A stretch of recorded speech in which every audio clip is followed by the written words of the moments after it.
6. Yang diciptakan bukan suatu tambahan kepada zat dan vice versa. Sebaliknya, maka karena itu multiplicity kejamakan, kegandaan, tak masuk ke dalam kesatuannya. Katakan Tuhan itu satu. Apabila keberadaan tak lebih dari satu, maka dengan apakah persekutuan? 7. Syekh Muhyiddin Ibn Arabi berkata, hak kebenaran adalah yang diciptakan. Sebab yang diciptakan itu adalah tanda pernyataan daripada nama-nama dan sifat-sifat dari hak kebenaran, dan refleksi dari keberadaan mutlak dalam berbagai cermin.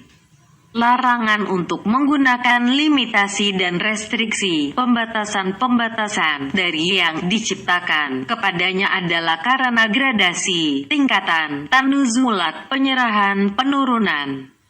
Oleh karena itu abaikanlah gradasi-gradasi, limitasi-limitasi dan tembuslah itu semua sampai kepada wahdah keesaan, gelembung. 8. Dalam pandangan Ghazur, keberadaan dalam mana akibat-akibat dinyatakan dan yang dinamakan keberadaan biasa adalah suatu bagian dari keberadaan mutlak, seperti air dari gelombang adalah sebagian daripada samudera. Dan yang dinamakan wujuti mutlak, keberadaan mutlak, dan zati bahat, zat murni. Keberadaan biasa ini adalah mungkinul wujud, keberadaan yang mungkin, seperti yang dinamakan oleh kaum mutakalimin, kaum skolastik, dan makhluki mujid pencipta yang diciptakan, seperti yang dinamakan oleh musyayin, pengikut Aristoteles, dan mahiyat kebenaran-kebenaran, seperti dinamakan oleh kaum isyrakin, yakni kaum realis atau pengikut Plato. Oleh karena keberadaan biasa itu adalah sebenarnya hak kebenaran. Keberadaan objek-objek adalah keberadaan wujud Tuhan. Tak ada yang wujud kecuali Tuhan sendiri. Jangan abaikan samudera oleh karena gelombang.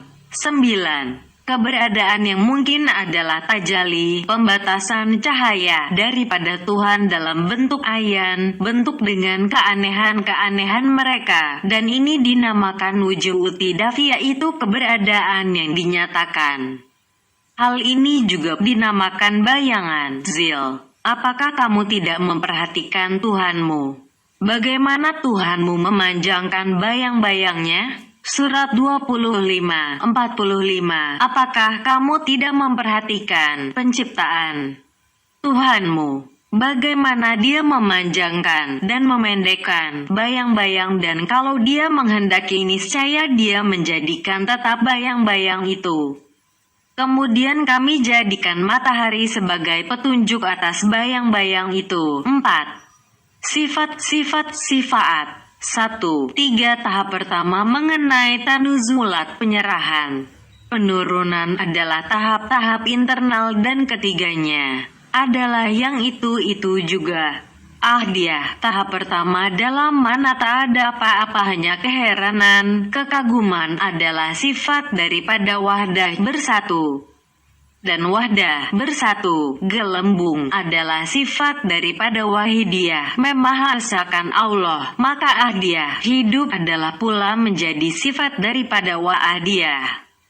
Dalam wahidiyah semua asma'a, nama, tersembunyi. Asma'a itu mula pertama dinyatakan dalam alam arwah, kemudian dalam alam mitsa'al, alam pengandaian, dan kemudian dalam alam kausal, sebab musabab. Dalam kenyataan Muhammad Shallallahu Alaihi Wasallam, semua asma'a ada tersembunyi. Dia berkata, aku adalah dari cahaya Tuhan dan semua benda adalah dari cahayaku. Dalam pernyataan Rasul ini, semua nama diberangus kecuali nama Hadi, petunjuk yang benar, dan dalam hal iblis semua nama diberangus kecuali nama Muzil yang menyesatkan. 2. Sesungguhnya lah Tuhan itu indah dan Dia mencintai keindahan. Indah adalah sifat pribadi dari zat. Tuhan menciptakan manusia menurut wajahnya. Dia memakainya dengan sifat keindahannya terutama. Manusia oleh karena itu cenderung kepada keindahan, kepada yang indah. Tuhan mencintai keindahan sebelum penciptaan dua dunia itu. Tuhan makanya adalah keindahan dan kecintaan. Keindahannya adalah cinta, dan cintanya adalah keindahan. Dia adalah pecinta dan yang dicintai pada waktu yang sama. Dia menyaksikan dirinya sendiri di dalam cermin keindahannya sendiri. Dia mencintai dirinya sendiri. Tuhan tidak mencintai yang lain dari dirinya sendiri. 3. Adum, ketiadaan adalah sesuatu yang di luar ciptaan Tuhan. Surah 38:27. Dan kami tidak menciptakan langit dan bumi dan apa yang ada antara keduanya tanpa hikmah. Yang demikian itu adalah anggapan orang-orang kafir, maka celakalah orang-orang kafir itu karena mereka akan masuk neraka. Tuhan adalah kebaikan yang mutlak dan dari kebaikan tak bisa keluar kejahatan. Apa yang kelihatannya jahat adalah suatu hubungan antara asma'a yang bertentangan dan dia bukanlah dari keberadaan itu sendiri, atau hal itu timbul dari adum, ketiadaan. Ambillah misal sebilah pedang yang memotong. Memotong dalam dirinya sendiri bukanlah kejahatan. Dia memperlihatkan kesempurnaan dari sebilah pedang. Pemotongan dari suatu anggota badan pada anggota badan yang lain mempunyai permunculan kejahatan dan ini adalah berkalian dengan adum, ketiadaan. Sesungguhnya ini adalah suatu hubungan dari salah satu asma'i jalali, nama-nama yang agung, dengan yang lain. Bertentangan asma'il atifiyah, nama-nama keanggunan. Katanya sebagai kejahatan, sebaliknya dalam dirinya sendiri, hal itu adalah kebaikan yang absolut mutlak. 4. Ru'umi berkata, Atar pergi melalui 7 kota daripada cinta.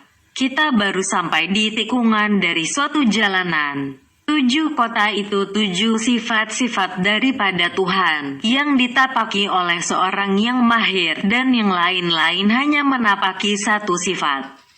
Musa dihubungkan dengan sifat kalam, berbicara, dan Isa dengan hayat, kehidupan. Atau hal ini bisa pula menunjuk kepada 7 sarung, yaitu tubuh, mitsa'al, dunia kiasan, misal, pengadaian, arwah, roh, wahidiyah, memahasakan Allah, wahdah, bersatu, ahdiyah, hidup mutlazat, mutlak. 5. Muhakikin, su'ufi, mempertahankan bahwa sifat-sifat adalah abadi dan suatu tambahan pada zat. Hukama kaum filosofi mempertahankan bahwa sifat siyat adalah sesungguhnya zat, bukan karena dia mempunyai zat dan sifat yang bercampur baur dan tersusun padanya. Konsepsi pertama kelihatannya seperti suatu ide analitis. Pertama adalah zat yang abadi dan bebas, ahad dan samad dan sifat-sifat yang menjelma atau berasal dari situ. Yang kedua adalah ide yang sintetis, ada sifat-sifat.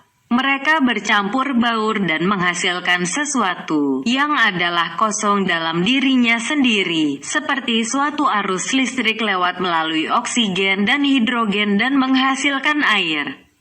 Yang tak lain hanyalah keduanya itu dicampurkan. Ini adalah gagasan ide Buddhistis. Ada pula lagi mereka dari aliran ini yang percaya pada suatu kesatuan yang terakhir, kedirian. Dalam mana sifat-sifat ini, pengalaman-pengalaman yang bisa dilihat membentuk suatu sintetis. Dalam konsepsi analitis, adalah zat yang pertama yang mengenal dirinya sendiri sebagai diri, aku, dan berpendapat sifat-sifatnya dalam penyerahan, penurunan, tanazulat, dan menjadi terbatas dalam monad-monad makhluk yang terdiri dari satu sel. Keakuan yang terbatas yang di bawah ini adalah refleksi dari keakuan yang tak terbatas, kedirian universal yang di atas yang dinamakan hakikat Muhammadi yang penglihatannya menghidupkan, menjiwai tubuh, badani dan mitsali daripada Rasul Shallallahu Alaihi Wasallam. seperti penglihatan dari ruh-ruh yang terpisah menghidupkan tubuh, badani dan mitsal dari penciptaan selebihnya. 6. Suatu hadis mengatakan ada sebuah pasar di surga, di mana wajah-wajah atau gambar-gambar dijual. Ini menunjukkan kepada tajalliyat atau pemunculan-pemunculan Tuhan. Syekh Qadhu Al-Qadir Jailani berkata, "Aku melihat Tuhan dalam mimpi dalam rupa Rasul." 7. Tahap dari wadah sampai kepada pemunculan Rasul dinamakan pemunculan daripada kenyataan Muhammad dalam teknologi kaum Sufi. 8. Kemampuan-kemampuan dinamakan malaikat-malaikat dalam agama. Mereka adalah pernyataan-pernyataan dari kekuasaan ilahi, misalnya, malaikat daripada angin, malaikat daripada api. Telinga adalah suatu pernyataan, pendengaran adalah kemampuannya. Jika tak ada seorang pun, maka tak akan ada pernyataan daripada kekuasaan ini. Zat Tuhan di pernyataan dalam sifat-sifat. Sifat-sifat di pernyataan dalam kemampuan-kemampuan dan kemampuan-kemampuan di pernyataan dalam tubuh dan perbuatan di pernyataan dalam akibat-akibat atsar. Zat tak mempunyai pernyataan tanpa pernyataan daripada sifat. 9. Ilm, pengetahuan, maksudnya konsepsi dan verifikasi, gambaran dan pembuktian, dan aktualisasi, pengwujudan daripada objek-objek, yakni yang diketahui. Nur, cahaya, adalah pernyataan daripada diri, sehingga dia kelihatan sebagai gair yang lain. Syuhud, penyaksian, adalah ekspresi atau keluarnya yang gaib, yang tak kelihatan, dan internal, yang batin. Wujud, keberadaan. Wujud adalah pernyataan dari sesuatu yang sebelumnya tak ada. Ayani seabita adalah bentuk-bentuk dalam pengetahuan dan kenyataan-kenyataan dan kebenaran-kebenaran daripada objek-objek dan persenyawaan alfas ma'alfa dan wujud. Dalam tahap ini, mereka bukan majul bijali jail, diciptakan oleh penciptaan dari pencipta, tapi mereka tak bisa timbul ke keadaan luar externality oleh dirinya sendiri. Penciptalah yang menjadikan mereka wujud. Kenyataan-kenyataan ini jadinya tergantung kepada aktor, pelaku, pelaksana.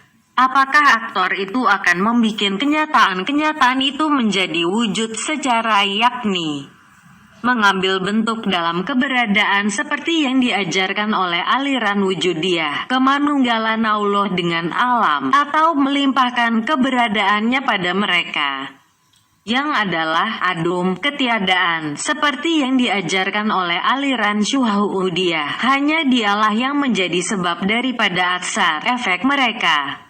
Bila engkau melangkahi batas ini, engkau akan berada dalam keadaan keduaan, rangkap. Ambil sebagai misal, tinta dan kata-kata. Keberadaan tinta menjadi kelihatan dalam kata-kata. Kata-kata tak mempunyai keberadaan sendiri. 10. Sifat tidak diharuskan mempunyai keberadaan tersendiri dalam tambahan kepada zat. Dalam hal mengetahui, zat adalah pengetahuan itu sendiri. Dalam hal keinginan, dia adalah kehendak itu sendiri. Bila sifat mempunyai kenyataannya tersendiri, maka mereka akan menjadi tambahan yang sungguh-sungguh dan dengan begitu kemustahilan.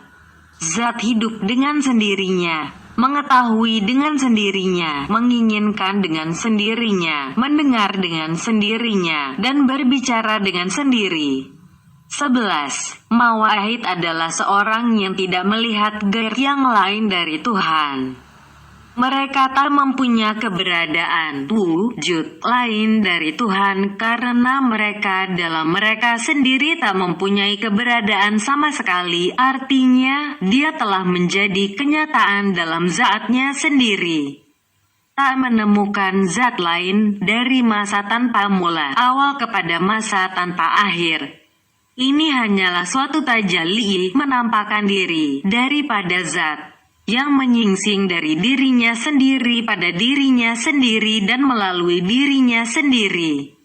Tak ada tempat untuk sifat dalam ini. Tiada Tuhan kecuali aku. Aku adalah esa dan tak ada sekutu bagiku.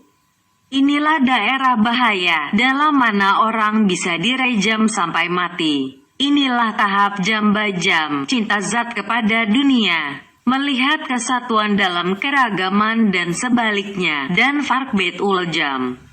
Di dalam ini, ainiyah identitas yang sesungguhnya daripada zat dan pembedaan-pembedaan yang angan-angan daripada sifat jadi bersatu, yang satu tidak melindungi yang lainnya. Kelesaan daripada zat tidak melindungi, menabiri, kejamakan daripada sifat dan sebaliknya. Kejamakan sifat adalah suatu soal yang imajiner, khayal dalam pengetahuan, artinya dia tak mempunyai keberadaan, wujud di luar itu. Sementara itu kelesaan daripada zat adalah suatu kenyataan, yang mempunyai wujud tidak saja di luar, tapi juga dalam pengetahuan artinya. Zat mempunyai 100.000 sifat-sifat kejamakan ini tidak membuat zatnya lebih dari satu. Sebab penambahan dari suatu soal yang imajiner, khayalan tak bisa menjamakan, menggandakan kenyataan daripada soal yang sesungguhnya seperti 1 + 0 + 0 sama dengan 1.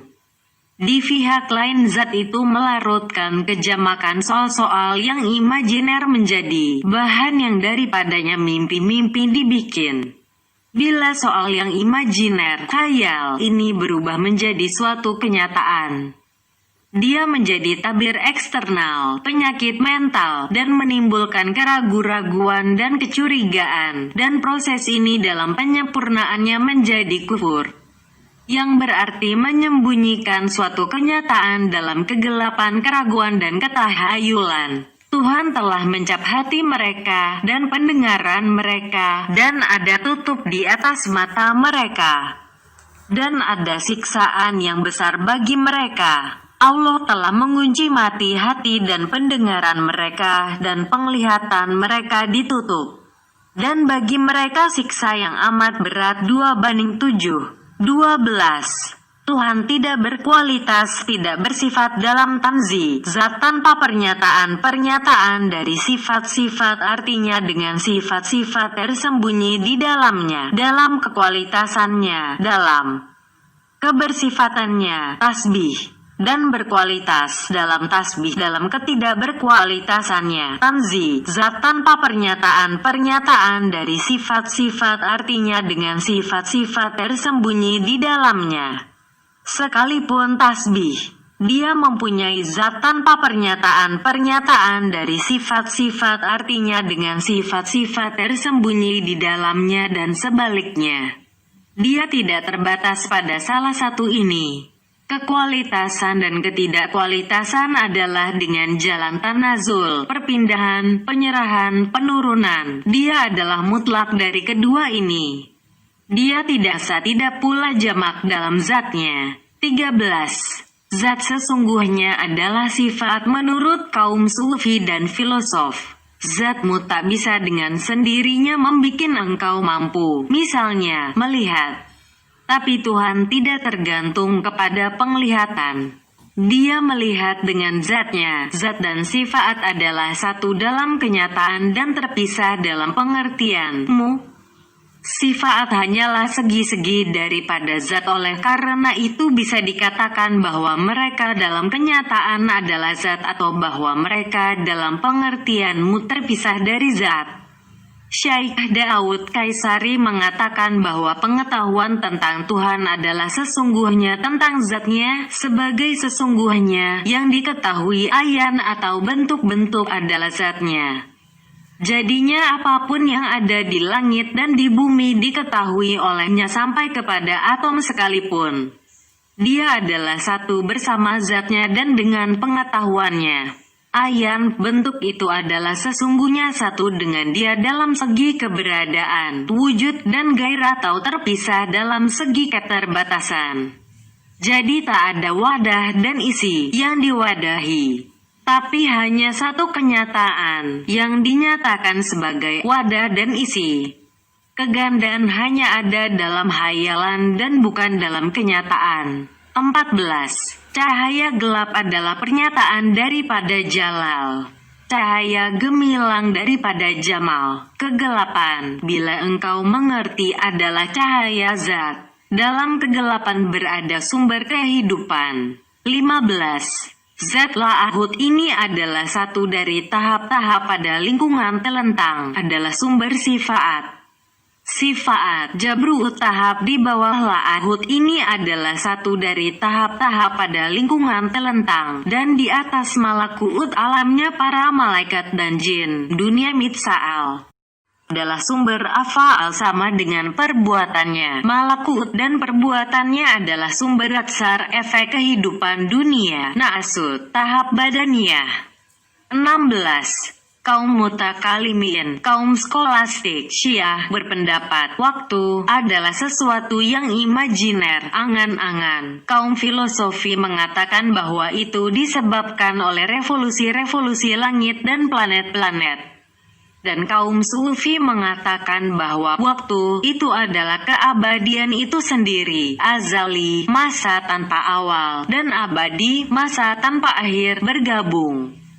Penciptaan dan penghancuran ada di dalamnya, kesebelum dan kesesudahan. Benda-benda hanyalah secara hubungan, kalau tidak, penciptaan dan penghancuran berada dalam satu dan saat yang sama. Waktu adalah sifat yang abadi daripada Tuhan. Barang itu tak mempunyai dua ujung. 17. Waktu adalah revolusi daripada titik, tahun, bulan, hari, menit, sekon adalah rincian dari masa yang abadi. Masa lalu dan masa kini, oleh karena itu bukan persoalan. Tak ada pagi dan petang bagi Tuhan. Waktu adalah abadi dalam keabadian dan sementara dalam kesementaraan. Titik itu senantiasa ada, hadir. 5. Kenyataan ayan, bentuk-bentuk pikiran dari kemampuan-kemampuannya sendiri dalam pengetahuan Tuhan. 1. Dan kepunyaan Allah lah timur dan barat. Maka kemanapun kamu menghadap, disitulah wajah Allah. Sesungguhnya Allah maha luas rahmatnya, lagi maha mengetahui. 2:115. Timur menggambarkan asma, nama-nama, dan sifat Tuhan. Dan barat syarat-syarat dan pernyataan-pernyataan dari hal yang sama dalam alam sebab musabab dan alam mitsal, alam bentuk. Setiap sifat timbul dan bersinar dari timurnya sendiri, ismillahi, dan terbenam dalam objek yang dipernyataan di baratnya sendiri, ismi kiyani. Bila kiamat atau fana biasanya dinamakan hari akhir telah tiba, maka matahari akan terbit di barat, yakni kenyataan asma'a, nama dan sifat akan mempunyai orientasi peninjauan untuk menentukan sikap arah. Tempat disbenya mereka di tempat mereka terbenam dan menjadi tampak jelas. Dengan kata-kata lain, ada suatu keberadaan. Yang timurnya adalah sifat dan yang baratnya adalah pernyataan-pernyataan dari dunia.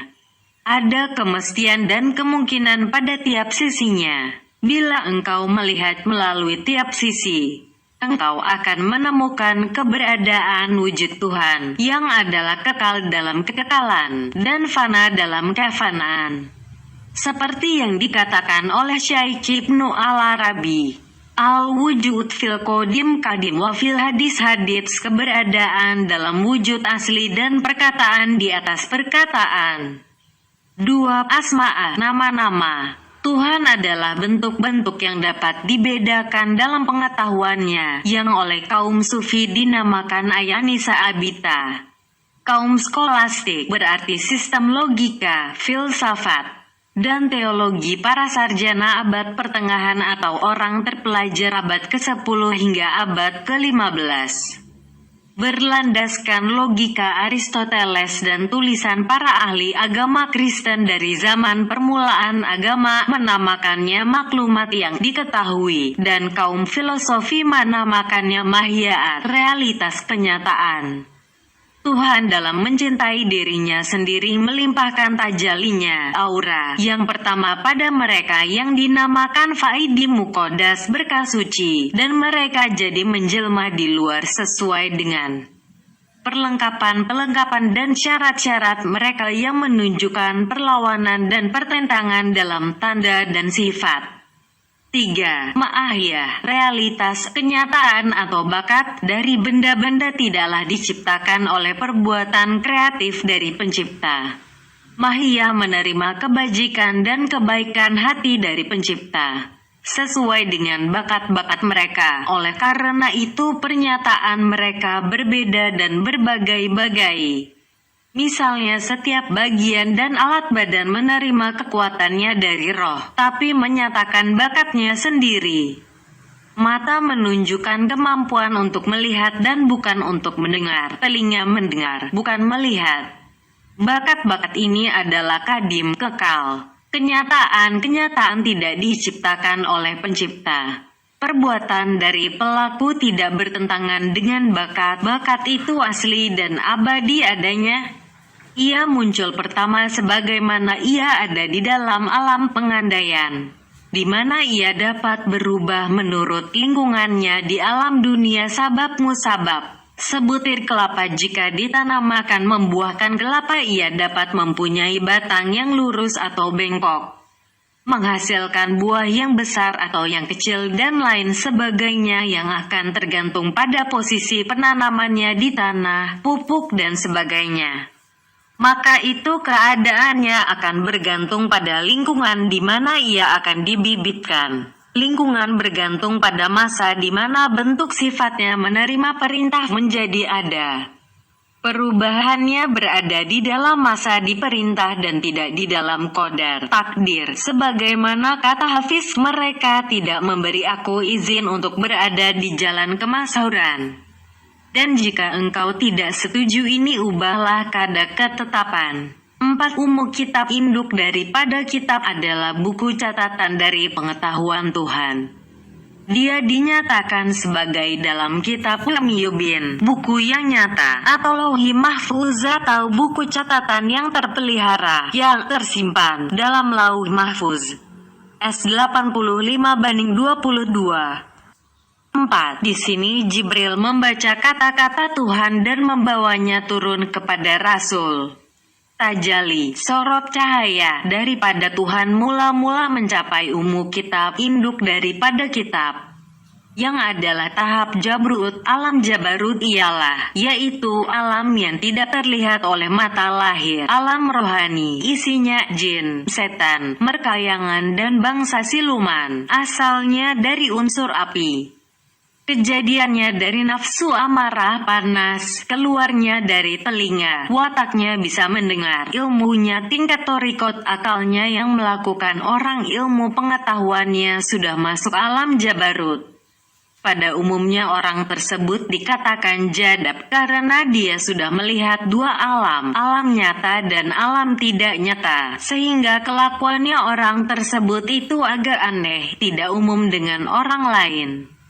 Dan biasanya orang tersebut hatinya hidup. Dia bisa melihat dan mendengar sesuatu yang sifatnya goib walaupun masih tahapan tipuan. Artinya apa yang dia lihat atau didengar tidak semua benar. Kadang bisa menjatuhkan dan menyesatkan. Sehingga orang yang masuk alam Jabarut harus hati-hati dan waspada. Jangan sampai terpedaya dan menjadi sibuk lupa dengan tujuan hidup.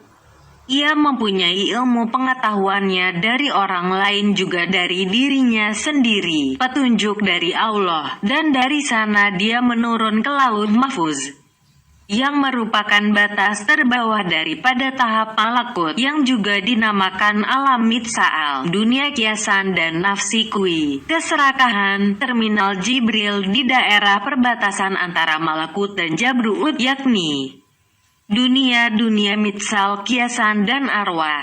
Apapun yang dinyatakan dalam dunia material benda, pertama-tama akan terukir pada buku catatan ini, dan pada sisi Allah lah kunci-kunci semua yang gaib. Tidak ada yang mengetahuinya kecuali dia sendiri, dan dia mengetahui apa yang di daratan dan di lautan, dan tiada sehelai daun pun yang gugur melainkan dia mengetahuinya pula. Dan tidak jatuh sebutir biji pun dalam kegelapan bumi, dan tidak sesuatu yang basah atau yang kering.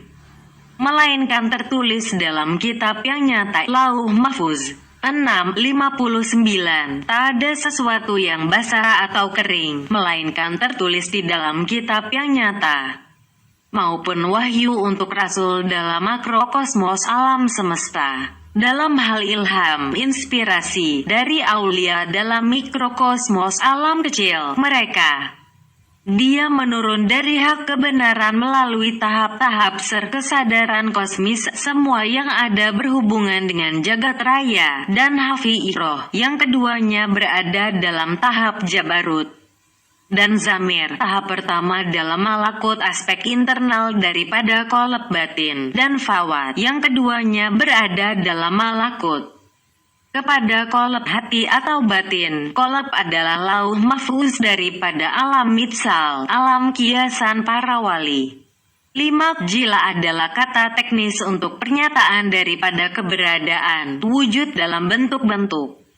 Istijla adalah pengamatan oleh keberadaan daripada bentuk-bentuk ini tentang dirinya sendiri. Benih itu menyatakan dirinya sendiri, akar dalam akar, sebagai batang dalam batang, sebagai dahan dalam dahan, dan seterusnya. Ini adalah istijlanya, ini adalah pengamatannya tentang dirinya sendiri dalam tanazul, penyerahan, penurunan, dan tidak dalam uru'uj, pendakian, mi'raj. Pengamatan ini menimbulkan kelalaian yang hanya akan dihalau oleh pengetahuan kedua dalam uruj kenaikan.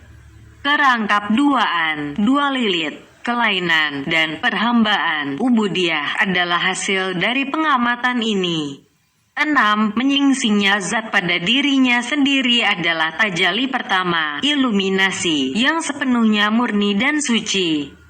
Secara teknis dinamakan faidi akdas, kebajikan yang paling murni. Di sini ayan, bentuk-bentuk, yang merupakan kemampuan-kemampuan syuyunat yang paling dalam daripada asma, nama dan sifat adalah tergabung, mundarik dalam zati batin. Seperti juga asma, nama dan sifat adalah kemampuan-kemampuan daripada zati zahir dan tergabung di dalamnya, dan hanya zatlah yang diketahui.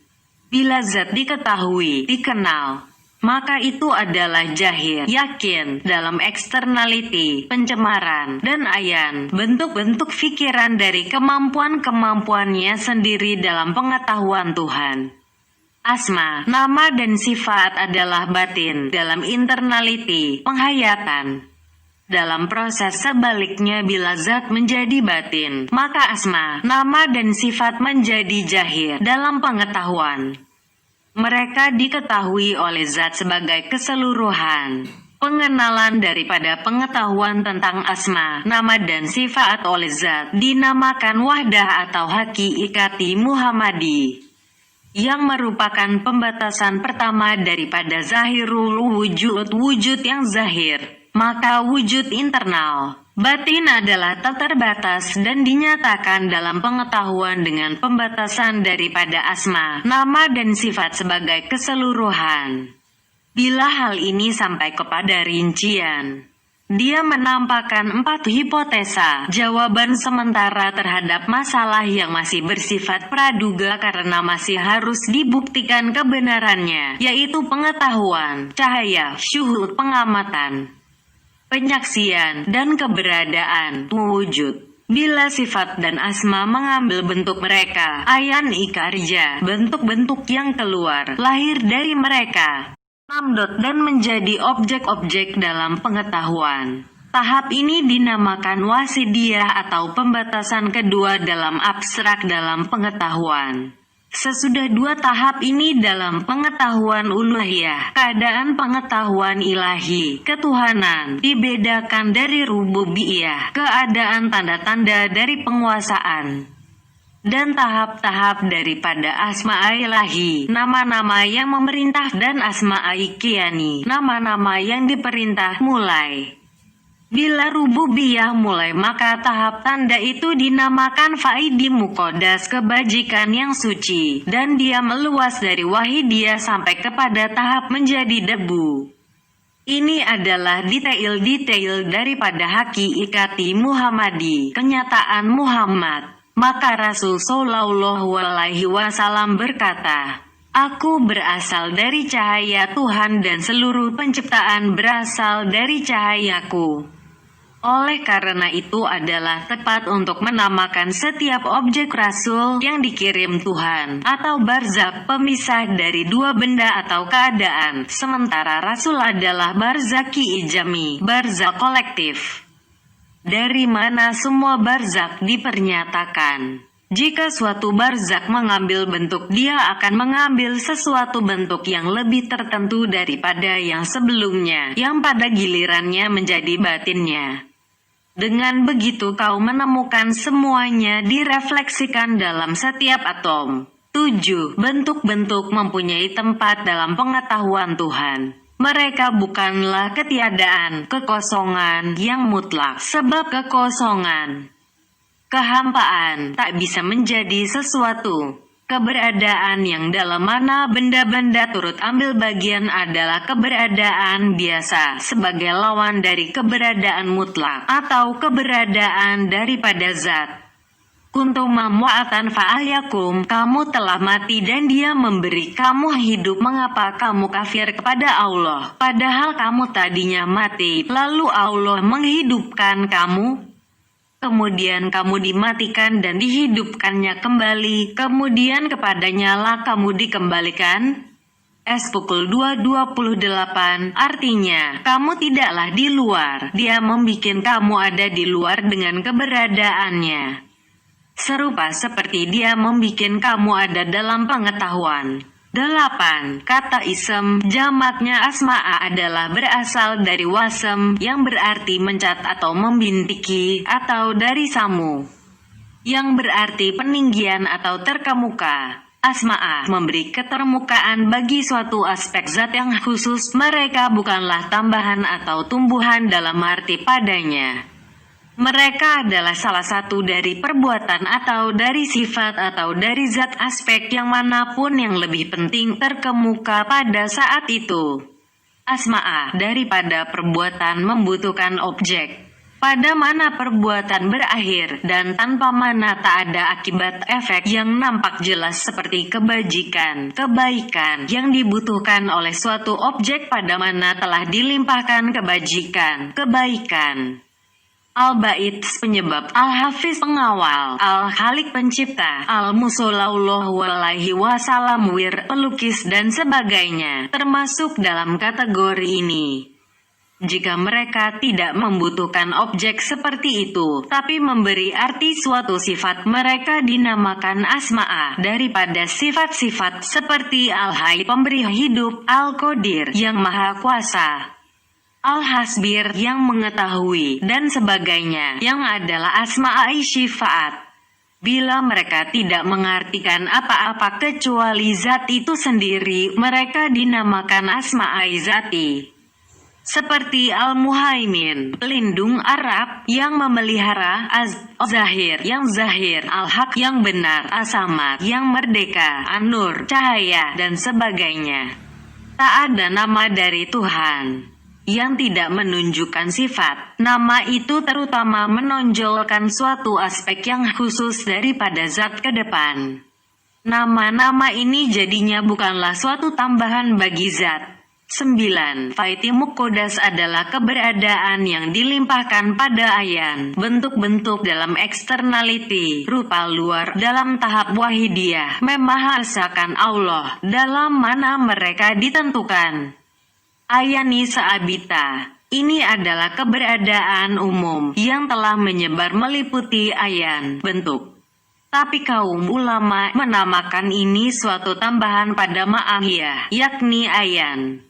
Melewati ini adalah keberadaan mutlak. Syekh Abu Hasan Asy'ari menamakan ini keberadaan umum, biasa kenyataan ayan, bentuk-bentuk dalam eksternality, keadaan luar, jiwa, roh. Refleksi yang telah menimpa cermin-cermin daripada kenyataan-kenyataan yang mutlak tidak dihubungkan dengan keberadaan umum. Sebelum pernyataan ini, Syekh Muhibullah telah menerangkan begitu dalam bukunya Taswiyah Bainu Hizafatul Wujud. 10. Perintah apapun yang sampai kepada ayan, bentuk-bentuk dalam pengetahuan yang sama telah mengambil bentuk di luar setiap ayan. Bentuk-bentuk adalah pernyataan dari suatu nama. Setiap objek makanya adalah pernyataan dari suatu nama yang memeliharanya. Nama itu, isem, telah memegang gombak jambul dari objek itu dan memimpinnya, apapun yang menjalar. Gombaknya, jambulnya ada dalam tangan rapnya, dan bahwa rap itu berada di jalan yang lurus. Ini dinamakan jalan asma'a. Isem hadi memimpin seorang menjadi lurus, isem muzil membawa orang sesat. Yang satu tidak mengganggu yang lain. Siapapun yang disesatkannya, tak seorang pun bisa memimpinnya menjadi lurus. Orang yang telah tersesat itu diakui oleh rapnya sendiri, tapi dikutuk oleh rap daripada rap, rabul rap. Apabila yang terkutuk itu ingin mengadukan tentang nasib mereka pada hari kiamat, kenyataan daripada ayan, bentuk-bentuk mereka akan ditunjukkan pada mereka, maka matahari akan terbit dari barat pada hari itu. Pengetahuan Tuhan adalah subjek pokok bagi kenyataan-kenyataan yang diketahui. Bagi mereka berita gembira di dalam kehidupan di dunia dan dalam kehidupan di akhirat. Tidak ada perubahan bagi kalimat-kalimat, janji-janji Allah. Yang demikian itu adalah kemenangan yang besar. 10:64. Tak ada perubahan bagi kata-kata Tuhan. Yang terkutuk itu akan menyerah kepada kenyataan-kenyataan dan azab mereka akan terasa manis bagi mereka. Sebab penyerahan ini, rada bagada akan membawa damai dan kemanisan. Seperti api yang menjadi menyenangkan bagi seekor kadal yang mempunyai unsurnya di dalamnya. Dalam keesaan, zat tidaklah berjenis-jenis karena keragaman sifat, sebab dalam keesaan kesudahannya adalah awalnya dan sebaliknya, batinnya, internal, adalah zahirnya, eksternal, dan sebaliknya, semua aspeknya adalah satu aspek. Sebaliknya aspek-aspek yang beragam, kebalikannya dan pertentangannya, tidak akan bergabung dalam kesatuan. Di sini sifat yang beragam menjadi satu, dalam aspek keesaan daripada zat. Oleh karenanya pernyataan-pernyataan mereka, kebalikannya dan pertentangannya adalah satu di dalam aspek dari keesaan zat. Syekh Akbar mengatakan semua benda dalam semua benda. Semua di sini dalam satu keberadaan dan satu zat.